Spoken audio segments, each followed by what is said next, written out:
ど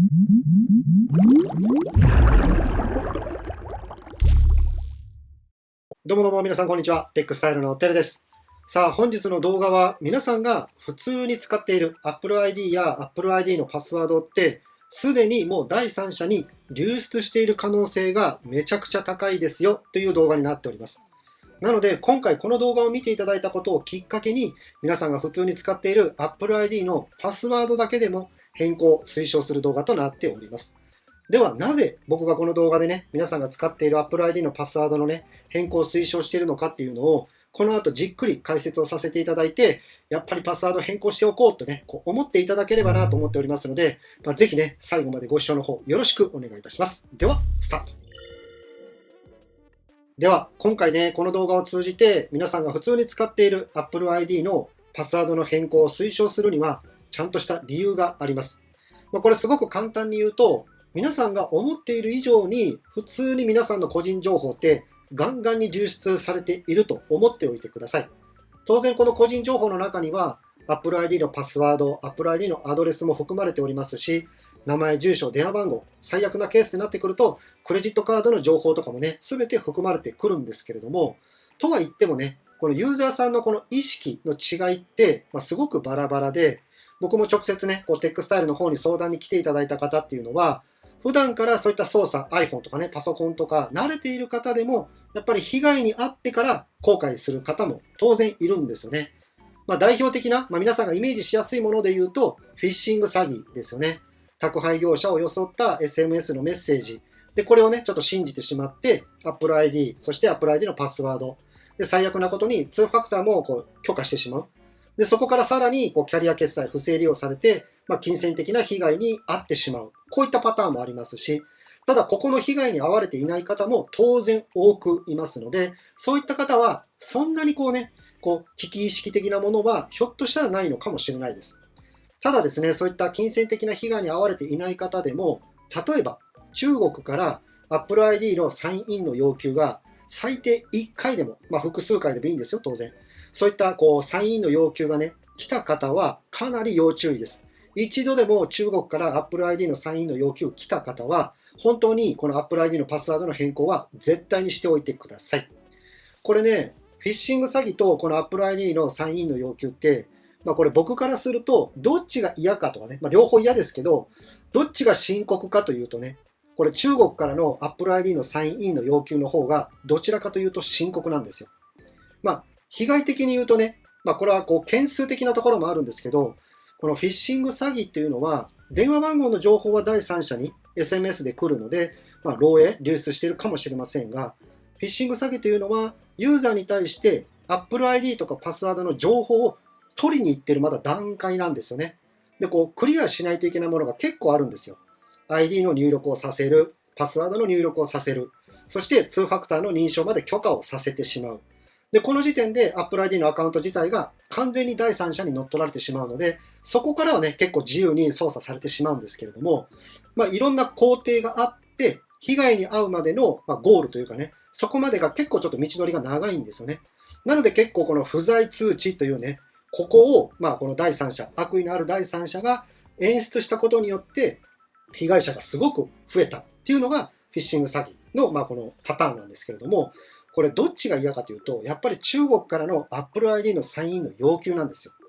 これはなんでかというと、もうすでにあなたの ID とパスワードを知ってるからなんですよ。なので、今言ったように、中国からサインインの要求があった方は、絶対にパスワードの変更をしておいた方がいいと思います。このね、2つ、結構同じような感じに見えるんですけれども、個人情報とかね、アカウントを乗っ取られるとかね。ただ、このいきさつというかね、元々の根源が違いますので、今言ったようにサインの要求があった方は、パスワードの変更は絶対にしておいた方がいいと思います。では、普通にね、皆さん疑問に感じたことってありませんか？例えば自分自身がちゃんとね、個人情報の管理もしている、フィッシング詐欺にも騙されていない、SMS の操作もしない、Apple ID とかパスワードの入力もしない、十分注意しているにもかかわらず、中国からの Apple ID のサイン要求がね、何度も来たとかですね。そうなってくると、自分がいくら気をつけていたとしても、Apple ID やパスワードの情報がなんで流れていくのかっていう疑問がね、起こってくると思うんですよ。で、これ細かいことを言い出すとちょっとキリがないんですけれども、僕的に考えるのは原因はやっぱり企業、そして人材ですね。で、まずこの企業というのは、例えば大きな会社をね、皆さんイメージしていただきたいんですが、そこが管理しているサーバーに対して、いわゆる悪意のある第三者がハッキング行為をして、そこから情報を引っ張っていく。代表的なところで言うと、昨年かな、ピクブラとかですね、ここにサーバー上にハッキング行為があって、そのピクブラの ID やパスワード、60万件だったかな、80万件だったかな、情報、メールアドレスとかも全部抜き出されたと。住所、名前、電話番号、中にはクレジットカードの番号とかですね、そういった情報が一気に抜かれてしまったと。で、この時はたまたまなのか関係があるのか、原因はわからないんですが、そのピクブラの事件があった数日後に、皆さんがね、中国からの Apple ID のサイン要求がかなり起こったんですよね。で、そこで、その時はツイッターだったんですけれども、ツイッターでは、ピクブラが原因かとかね、いろんなツイートが上がってましたが、正直言ってね、因果関係はわからないです。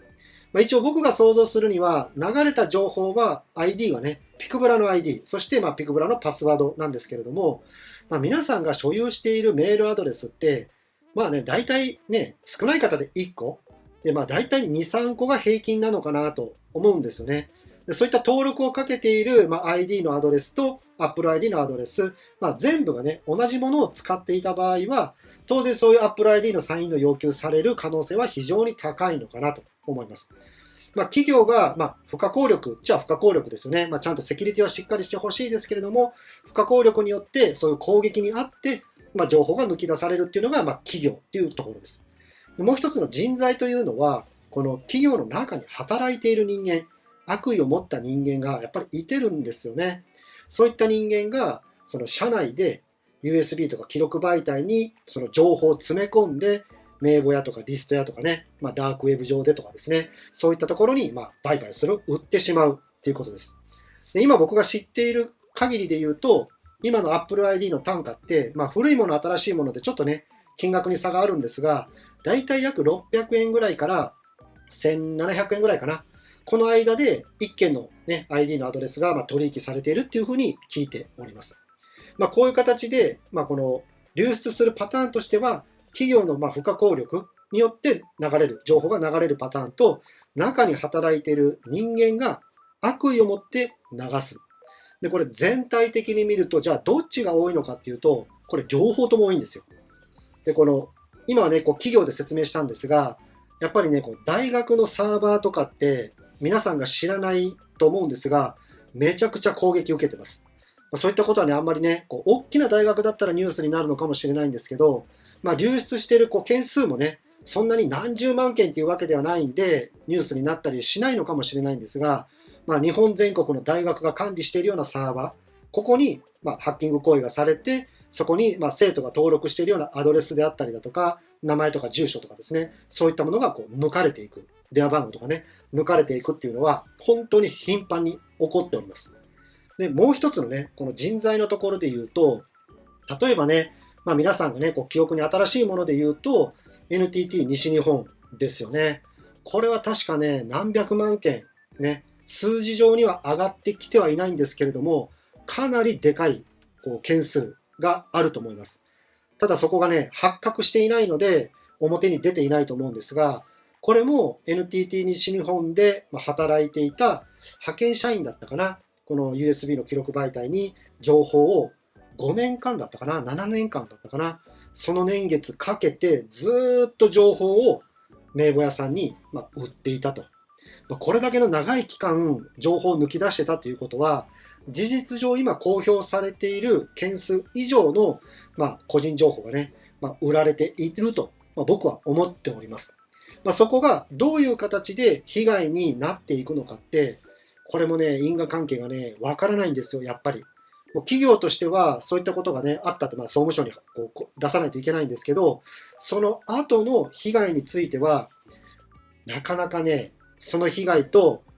うちが出した、ね、その個人情報を流出させた今回の件と、どういう因果関係があるのかっていうのを証明しないといけないので、なかなかね、例えば被害の弁済とかって結びつきにくいのかなと思いますね。それぐらい、この大きな企業でもいくらセキュリティを強固にしてたとしても、中に入っている人材が悪意を持っていると、いとも簡単に流出してしまうと。そういったことが今もなお行われていると思ってください。で、もう一つね、皆さんに言っておきたいのは、これはね、2018年ぐらいだったかな。日本じゃないんですけれども、ダイレクトに Apple ID、そして、Apple に登録している名前ですね。そして電話番号。これが中国で売りに出されました。で、これはね、結構衝撃的だったんですけれども、後にね、Apple も発表したんですが、この Apple ID と名前と電話番号をこのハッキングした人間が人質にとって、Apple に対して、いわゆる、身代金じゃないんですけれども、要求をしたことがあるんですよね。これあんまり日本でね、ニュースにはなってなかったんですが、そういった事件が中国にはありました。で、結果、Apple は調査したところ、そういった事実はないと。広報担当がね、その ID とか名前とか電話番号とかね、そういったものが流れたっていう事実はないっていうふうに1回目は公表したんですよ。ただその後ですよ。その後に実際に ID とか電話番号とかがね、売買、売りに出されたんですよ。で、またその後に Apple が、広報が発表したのは、直接 Apple から流れたんではなくて、例えばそういったサービス、提供しているような、なんていうのかな、このアプリの販売元とか、いわゆる Apple とは関係のないところで、フィッシング詐欺であったりだとか、そういったところから、情報が流出したんではないかっていうふうにね、言い直したんですよね。けどこれをずーっとこう調べていくと、最終的に Apple が認めたんですが、Apple で働いていた社員、そして Apple の関連企業ですね。これ最終的にはね、20名ぐらいだったかな。20から25人ぐらい逮捕者が出たんですよ。で、この、仮にじゃあ20名だったとしたら、これの約8割、9割が Apple の社員、そして Apple の関連の企業の社員ですよね。この中にいている人間が、いわゆるさっきのね、USB のね、記録媒体じゃないんですが、ここに情報を入れて、それを売っていたと。で、それだけの逮捕者が出たっていうね、事実があるんですよね。そうなってくると、直接 Apple ID、そして直接電話番号、名前が、もう Apple の中から情報が出たっていうことなので、これはかなりね、衝撃的でしたね。当然そのリストを買った人間もいるだろうし、その後 Apple もね、謝罪をしたんだったのかな、そういったことがあったと思うんですけれども、それぐらいこういった情報、個人情報っていうのは、いくら自分がしっかりしていたとしても、もう流れているっていう前提でね、やっぱりこう自分の身を守っていかないといけないのかなと思ったので、今回ね、この僕のチャンネルなんですけれども、Apple ID のパスワードのね、変更のきっかけになっていただければなと。そしてこの Apple ID のね、パスワードの変更をするっていうのはちゃんと意図があって、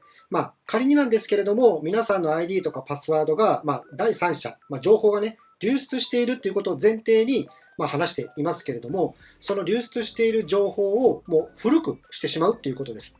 例えば中国からの Apple ID のサインの要求が来てるんだったら、パスワードの変更するだけで、おそらくそのサインの要求はピタッと止まるかと思います。最終的にはね、最後の砦として、2ファクター認証、ね、わざわざ意図的にオフにしている方はいないと思うんですが、オフにしている方がもしいるんだったらオンにしておきましょう。で、最後の砦として、許可する、許可しないの時に、ちゃんとね、不明な、身に覚えのない動作をしてきた場合は、許可をしないという、最後の砦はちゃんとあるんですけれども、その前段階でパスワードの変更をすることによって、今もし、あなたの ID とかパスワードの情報が流出してるんだったら、その流出している情報を古い情報にしておくと、自分のアカウントの侵害、身を守るということに、ちゃんとできるのかなと思いましたので、今回ね、この動画を通じて Apple ID のパスワードの変更を推奨していきたいなと思います。今回のこの動画では、いろんなね、この個人情報の流出のところも少し触れましたけれども、それ以外にもたくさんあります。情報が出ていないものとかね、ニュースで取り上げられていないものとかね、もう無数にあるかと思いますので、本当に皆さんがイメージしている以上に情報って筒抜けになっていると思ってください。なので、まめにね、パスワードの変更ってね、僕自身もなかなかめんどくさいんで、やらないんですけれども、ただ、何か不穏な動き、ね、さっきも言ったサインの要求があったとか、何かしらそういった不穏な動きがあった時には、パスワードの変更するだけでも、かなりこのアカウント自体を守ることができますので、そういったね、認識を今回のこの動画をきっかけにね、持っていただければなと思いました。では今回の動画ではですね、この動画を見ていただいたことをきっかけに、皆さんが使っている Apple ID のパスワードの変更を推奨する動画となりました。この動画の内容自体はね、ブログの記事でも文字としてね、しっかりと公開しておりますので、文字でね、見たい方はブログの方をお越しください。あとはね、iPhone、iPad、Apple 製品のこの動画とは関係のないね、不具合とか質問とかね、相談をしたい方は、X の DM とか LINE サポート活用していただければなと。それらの URL に関しては、下の概要欄の方に貼っておりますので、そこからお越しください。では本日も動画最後まで見ていただいてありがとうございます。ではまた。